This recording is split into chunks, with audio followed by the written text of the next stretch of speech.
पद्मिनी एकादशी व्रत कथा। यह व्रत समस्त पापों के नाश के लिए किया जाता है। शास्त्रों में लिखा है कि इस एकादशी का व्रत करने का महात्म्य स्वयं चतुरानन ब्रह्मा जी भी नहीं कह सकते, क्योंकि इस व्रत से बढ़कर पवित्र ना कोई पुण्यानुष्ठान है और ना यज्ञ है और ना ही तप है।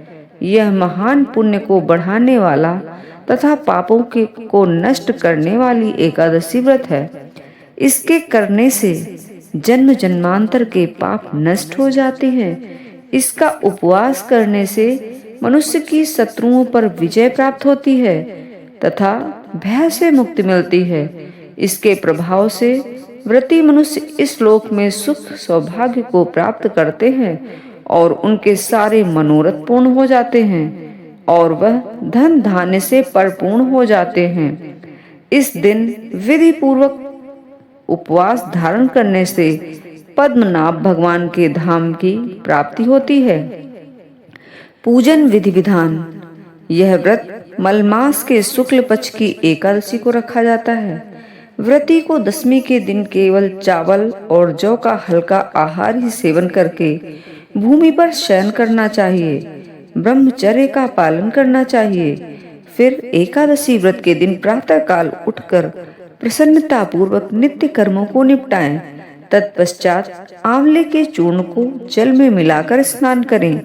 देव पितृजनों का तर्पण कर भगवान लक्ष्मीपति का पूजन करें। धूप दीप नैवेद्य पंचामृत आदि से षोडशोपचार विधि विधानानुसार शिव पार्वती और राधा कृष्ण की प्रतिमाओं का भी पूजन करें। फिर आरती करके भोग लगाएं और प्रसाद को भक्तों में बांट दें।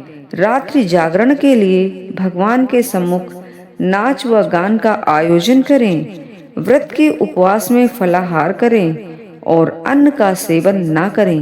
व्रत के दिन झूठ ना बोलें, गुरु की निंदा ना करें, क्रोध छल कपट त्याग दें और रजस्वला स्त्री का स्पर्श ना करें। पद्मिनी एकादशी व्रत कथा। बहुत समय पहले की बात है। त्रेता युग में कीर्तिवीर्य नामक राजा महिष्मतीपुरी में राज्य किया करता था। उसकी 1000 पत्नियां थीं, लेकिन किसी भी स्त्री से उसे पुत्र नहीं था जो कि उसके राज्य को संभाल सके। उसने देवताओं से प्रार्थना की, पितरों से आशीर्वाद मांगा और अनेक वैद्यों को दिखाया, लेकिन कुछ भी न हो सका। इसके बाद राजा ने कठोर तपस्या करने का निर्णय लिया। उसके साथ उसकी सबसे प्रिय पत्नी इक्ष्वाकु वंश के राजा हरिश्चंद्र की पुत्री रानी पद्मिनी भी उसके साथ हो ली और दोनों पति पत्नी राजपाट अपने मंत्रियों को सौंपकर गंधमादन पर्वत पर तपस्या के लिए चले गए। जब राजा को 10,000 वर्षों तक तपस्या करने के बाद भी पुत्र की प्राप्ति नहीं हुई, तब रानी पद्मिनी से अनुसुईया जी ने कहा कि सभी माहों में श्रेष्ठ अधिमास यानी कि मलमास होता है, जो 32 मास के बाद आता है। अगर आप इस दिन व्रत करेंगी तो आपकी सभी मनोकामनाएं पूरी होंगी और भगवान आपसे प्रसन्न होंगे। रानी ने बिल्कुल वैसा ही किया।